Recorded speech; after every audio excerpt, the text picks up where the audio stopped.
Right, we're here this afternoon with Chris Brogan, who's been doing a fascinating unconference here at Doncaster College in Yorkshire.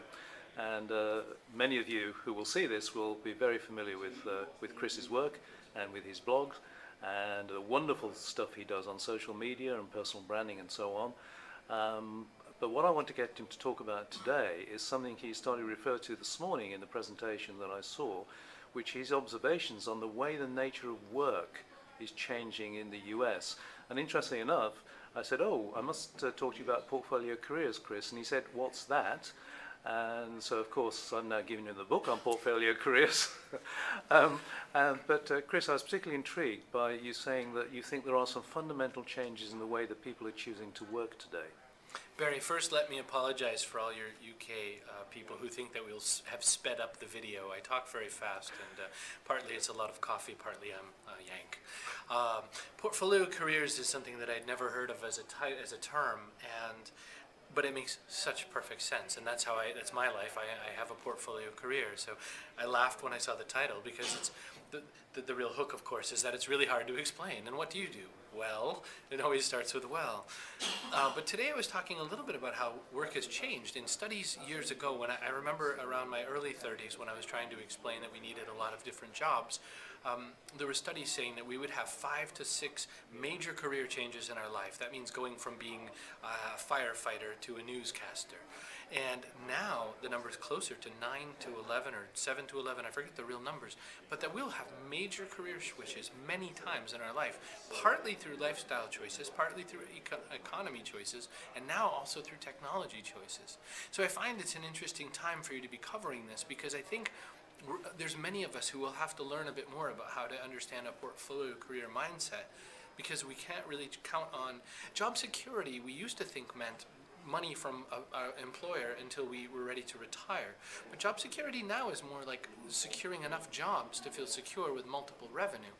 So I think it's just a perfect time for this, Barry, and I'm glad that you're covering it, and I'm excited to be here. Right, and in fact, one of the interesting things I think about the concept is that the concept was first defined by Charles Handy in the UK in a book he wrote in 1990.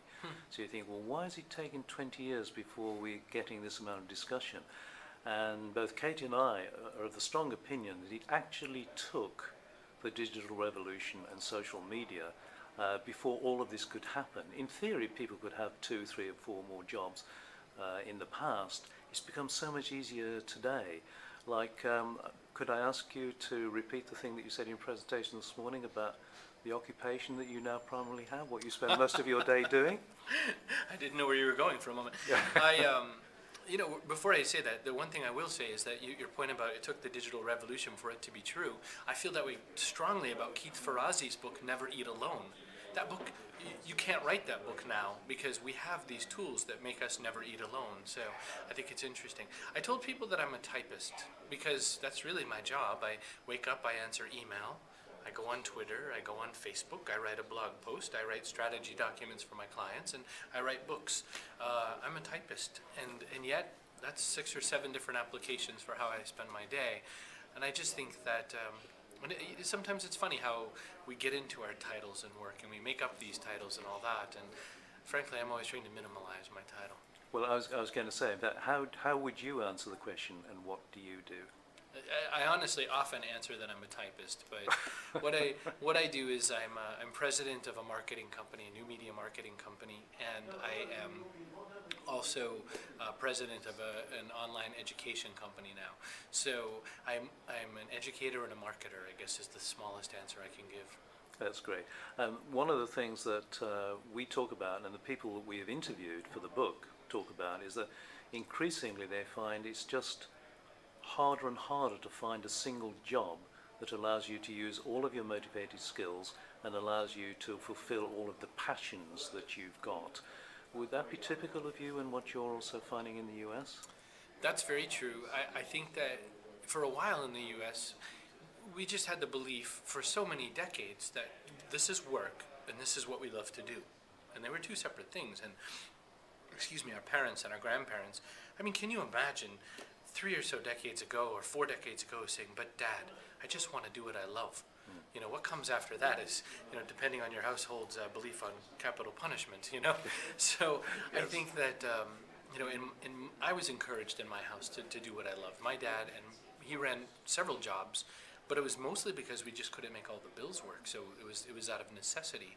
But because of that, I think he was just always open to sort of multi-dimensional work. I think now, it's not that it's open, I think now we should be training more for it. We should be training young people in schools, and those of us who have made our way to the 40s, who are, you know, even in the 50s, I think that it's a beautiful time to be facing those retirement questions with how many different kinds of ways can I engage the various passions I have, and what of these will make business for me. Absolutely. I mean, one of the things that, again, I'd be interested in your views on is that increasingly, I think, it's becoming more difficult for people, let's say, just to focus on one particular thing. And people like you, and also me and Katie, make it sound very attractive. But one of the things that we know is that not everyone necessarily is attracted to what we are calling a portfolio career lifestyle. Sure. I mean, it can be very stressful. What are your views on the pros and cons of a portfolio career lifestyle?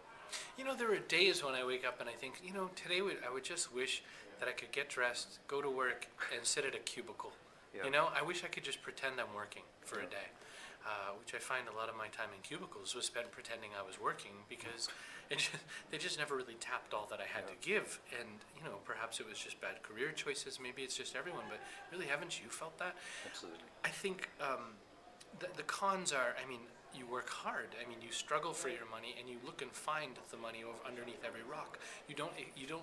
It's not a steady drip. You have to find different ways to earn your revenue, and that's not everyone's cup of tea. You have to become a salesperson, and you have to believe that sales is noble and worthwhile, and some people can't sell. Yeah. And finally, you have to really be a really good marketer. And by that I mean a great storyteller, and you have to communicate the relationship that's going to go before and after that sale. And I think that some people, I mean, especially in the UK where we're supposed to be all proper and polite and not really say anything good about ourselves, heaven forbid, just crush it right down. Well, then you have a huge disadvantage on we in the U.S. because we love ourselves even when we're wrong. So I think that there's opportunity here to realize that you could really work on the marketing aspects. You can work on how to show people what the value is, and not necessarily I'm amazing, but that I'm here to help. Because the best in marketing answers something inside of your would-be buyer, not about something about yourself. That's fantastic, Chris. And please continue to be an inspiration for us all. I realize as you're talking, you could have written this book, but continue to be an inspiration for all of us. And it's very important. You've had a very long day. You're somehow struggling with jet lag, and now you're being taken to an English pub. So I need to let you go on with that. Thank you so much for talking to me today. Well, thank you to you and Katie for writing the book so that I didn't have to. Thank you.